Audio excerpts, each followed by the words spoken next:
నమస్తే. డెమోక్రటిక్ సిస్టంలో ఒకే ఒక్క ఓటు కూడా విక్టరీని లేదా ఓటమిని డిసైడ్ చేస్తుంది. అలాంటి ఓటు హక్కు విషయంలో ఎలక్షన్ కమిషన్ చేపట్టిన స్పెషల్ ఇంటెన్సివ్ రివిజన్ అంటే ఎస్ఐఆర్ ప్రాసెస్ ఇప్పుడు పల్నాడు జిల్లా పాలిటిక్స్లో ఒక పెద్ద సునామీనే సృష్టిస్తుంది అనుకోవచ్చు. జిల్లా వ్యాప్తంగా ఏకంగా 191,996 ఓట్లను డిలీట్ చేయడం ద్వారా ఇన్నాళ్ళు పాతుకుపోయిన డబుల్ ఓట్లు లొసుగులను అధికారులు కంప్లీట్గా కదిలించారు. ఈ మాసివ్ ఓట్ల కోత రాబోయే ఎలక్షన్స్లో పొలిటికల్ పిక్చర్ను కంప్లీట్గా మార్చేస్తుందనే టాక్ కూడా ఇప్పుడు జిల్లా వ్యాప్తంగా కూడా వినిపిస్తుంది. ఒక్క ఓటుతో గెలిచిన వారు, ఓడిపోయిన వాళ్ళు కూడా హిస్టరీలో ఎంతోమంది ఉండొచ్చు. ఇంతకీ కీ రోల్ ప్లే చేసే ఓటు విషయంలో ఏ పొలిటికల్ పార్టీ అయినా సరే చాలా అలర్ట్గా ఉంటుందన్నమాట. ప్రస్తుతం ఎలక్షన్ కమిషన్ చేపట్టిన voter list special summer revision ద్వారా దాదాపుగా 1.92 లక్షల ఓట్లను లిస్ట్ నుంచి అఫీషియల్స్ తీసేశారు పూర్తిగా. దీని ఇంపాక్ట్ ఫ్యూచర్లో జరిగే ప్రతి ఎలక్షన్ పైన ఖచ్చితంగా ఉంటుంది. రైట్, బయటికి పొలిటికల్ పార్టీలు చాలా కాన్ఫిడెంట్గా కనిపించిన లోపల మాత్రం పొలిటికల్ ఈక్వేషన్స్ మారిపోతాయి అనే తీవ్రమైన యాంగ్జైటీతో ఉన్నాయన్నమాట. స్పెషల్లీ వెరీ నారో మెజారిటీతో గెలిపోవటములు డిసైడ్ అయ్యే నియోజకవర్గాలు అంటే చాలా 2,000, 3,000, 1,000 ఈ తక్కువ ఓట్లతో గెలిపోవటములు డిసైడ్ అయ్యే నియోజకవర్గాలు ఈ రేంజ్ ఓట్ల కటింగ్ అనేది రాబోయే రోజుల్లో పెద్ద గేమ్ చేంజర్ కాబోతుంది. అంటే ఏదైతే తక్కువ మెజార్టీతో గెలిచే నియోజకవర్గాలకు మాత్రమే.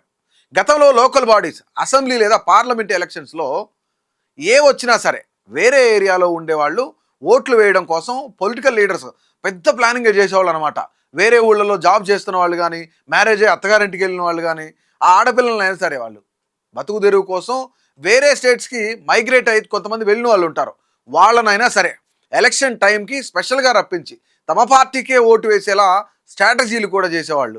అయితే వీరికి 2 ఏరియాల్లో ఓట్లు ఉండటం చాలా కామన్గా జరిగేది. లీడర్లు ఓటర్ లిస్ట్ ముందేసుకుని ఇలాంటి డబుల్ ఓట్లు ఎక్కడెక్కడ ఉన్నాయి, ఎవరింట్లో ఉన్నాయి అనేది వాళ్ళు క్యాలిక్యులేషన్ చేసుకొని ఆ ఓట్లన్నింటినీ కూడా వాళ్ళ పార్టీకి పడేలాగా రప్పించుకునేవాళ్ళు అనమాట. కానీ ఈ సమ్మరీ రివిజన్ ఏదైతే ఎస్ఐఆర్ ప్రాసెస్తో ఆ బోగస్ ట్రాక్కి కంప్లీట్గా చెక్ పడింది అనమాట. పల్నాడు జిల్లాలో పర్మనెంట్గా మైగ్రేట్ అయిన వాళ్ళు ఎంతమంది ఉన్నారో తెలుసా? 59,494 మంది ఉంటే డబుల్ ఎంట్రీ ఉన్న ఓటర్లు 24,378 మంది ఓటర్లు ఉన్నారన్నమాట. ఐడెంటిఫై చేసి ముఖ్యంగా వారిని లిస్ట్ నుంచి డిలీట్ చేశారు పూర్తిగా. వీళ్ళందరూ కూడా ఇక్కడ ఉండట్లేదు, డబుల్ ఓట్లు ఉన్నాయి, ఇలాంటి వాళ్ళందరూ డిలీట్ చేశారు. రైట్, డెమోక్రసీకి ఓటర్ లిస్ట్ అనేది ఒక వెన్నుముక్క లాంటిది. అయితే పల్నాడులో జరిగిన ఎస్ఐఆర్ ప్రాసెస్ ఏదైతుందో పొలిటికల్ సర్కిల్స్లో మ్యాసివ్ సెన్సేషన్ క్రియేట్ చేసింది కూడా. 1.92 లక్షల ఓట్లు తొలగించడం అనేది చిన్నది కాదు. జస్ట్ నెంబర్స్కి సంబంధించిన మ్యాటర్ మాత్రమే కాదు, ఇది రాబోయే ఎన్నికల్లో ఆ ఎన్నికల రిజల్ట్నే రివర్స్ చేయగలే పవర్ఫుల్ ఎలిమెంట్ ఇది. రైట్, చాలామంది పొలిటికల్ అనలిస్టులు కూడా ఇదే చెప్తున్నారు. పల్నాడు డిస్టిక్లో కొన్ని నియోజకవర్గాల హిస్టరీ చూస్తే లాస్ట్ ఎలక్షన్స్లో విక్టరీ అనేది చాలా తక్కువ ఓట్ల తేడాతోనే డిసైడ్ అయింది. చాలా తక్కువ ఓట్లతోనే గెలిచారు. కొన్ని చోట్ల జస్ట్ కొన్ని వందల ఓట్లతోనే పవర్ చేతులు మారింది. అలాంటి సెన్సిటివ్ కాన్స్టిట్యున్సీస్ ఏవైతే ఉన్నాయో, అలాంటి నియోజకవర్గాలు ఏవైతే ఉన్నాయో, ఒక్కో నియోజకవర్గంలో 20,000 నుంచి 34,000 వరకు ఓట్లు తగ్గిపోవడం అంటే మామూలు విషయం కాదు. గతంలో తక్కువ మెజార్టీతో గెలిచిన క్యాండిడేట్స్ ఎవరైతున్నారో వాళ్ళకి ఈ ఓట్ల కోత పెద్ద షాక్ ఇచ్చే ఛాన్స్ కూడా ఉంది. డెత్స్ లేదా అడ్రస్ చేంజ్ వల్ల జరిగిన డిలీషన్స్ ఏవైతున్నాయో ఒక ఎత్తు అయితే, ఒకవేళ టెక్నికల్ ఎర్రర్స్ వల్ల ఎలిజిబుల్ ఓటర్స్ ఓట్లు ఏమైనా మిస్ అయ్యాయంటే అది ఏ పార్టీ మైలేజ్ని దెబ్బతీస్తుంది అనేది కూడా దానిపైన ఆల్రెడీ ఇంటర్నల్ అనాలిసిస్ కూడా స్టార్ట్ చేశారు. అయితే ఇక్కడ ఒక డిస్ట్రిక్ట్లో, ఒక జిల్లాలో కీలక కాన్స్టిట్యున్సీస్ అయిన నరసరావుపేటలో అత్యధికంగా 34,875 ఓట్లు, గురజాలలో 33,837 ఓట్లు కట్టాయి అన్నమాట.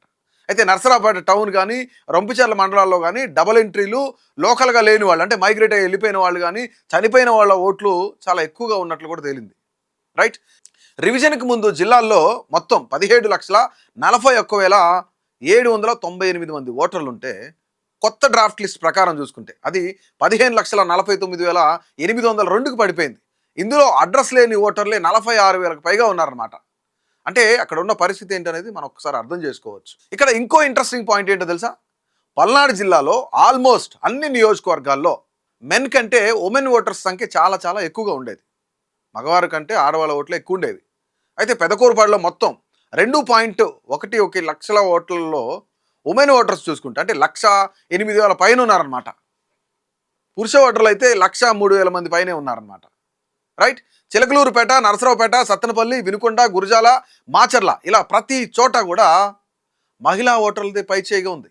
అంటే రాబోయే ఎన్నికల్లో లేడీస్ ఓటింగ్ పర్సంటేజ్ వారి మైండ్ సెట్ ఎలా ఉంటుందన్నదే క్యాండిడేట్ గెలుపు పైన డిసైడ్ చేయబోతుంది అనమాట. అయితే ఇక్కడ అఫీషియల్స్ రూల్స్ ప్రకారమే వీటన్నిటిని కూడా ఓట్లు తీసేశారు, ప్రాసెస్ ప్రకారమే కంప్లీట్ చేసామని చెప్పి చెప్తున్నారు. పొలిటికల్ పార్టీస్ మాత్రం దీన్ని ఈజీగా తీసుకోలేకపోతున్నాం. ఒకప్పుడు ఇతర ప్రాంతాల్లో ఉన్న వారిని స్పెషల్గా రప్పించి ఓట్లు వేయించుకున్న లీడర్స్కి ఇప్పుడు ఆ బోగస్ ఓట్ల రూటు క్లోజ్ అయిపోవడం ఒక పెద్ద సెట్బ్యాక్ అనే చెప్పాలి. పల్నాడులో జరిగిన ఈ క్లీనప్ ప్రాసెస్ నెక్స్ట్ ఎలక్షన్స్లో రియల్ గేమ్ చేంజర్ అవుతుందా లేదా, లీడర్స్ కొత్త స్ట్రాటజీస్తో ముందుకు వస్తారా లేదా అనేది కూడా చూడాలి.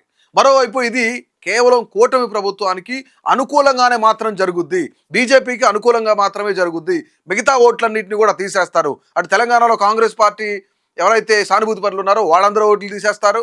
ఆంధ్రప్రదేశ్లో వైసీపీ సానుభూతి పరులు ఎవరైతే ఉన్నారో వాళ్ళ ఓటర్స్ కూడా తొలగిపోతారు, వాళ్ళ ఓట్లన్నీ కూడా తగ్గిపోతాయి అని చెప్పేసి ఇటు రేవంత్ రెడ్డి కానీ అటు జగన్మోహన్ రెడ్డి కానీ మాట్లాడుతున్న మాటలు గతంలో మాట్లాడిన సందర్భాలు కూడా ఉన్నాయి.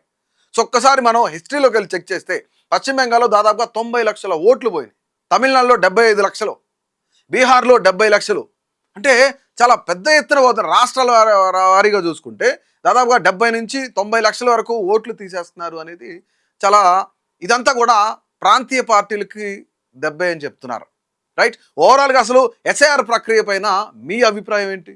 నిజంగానే ఎస్ఐఆర్ ప్రక్రియ అనేది కూటమి ప్రభుత్వానికి ఆంధ్రప్రదేశ్లో అలాగే కేంద్రంలో బీజేపీకి మాత్రమే అనుకూలంగా ఉందా? ఇతర రాష్ట్రాల్లో బీజేపీ పాలిత రాష్ట్రాల్లో మాత్రమే వాళ్ళకి పాజిటివ్గా ఉంటుంది, మిగతా ప్రాంతీయ పార్టీల మనుగడ దెబ్బతినే అవకాశం ఉంది ఎస్ఐఆర్తో అని చెప్పేసి చాలామంది అభిప్రాయపడుతున్నారు. మరి మీ అభిప్రాయాన్ని అయితే తప్పకుండా తెలియజేయండి.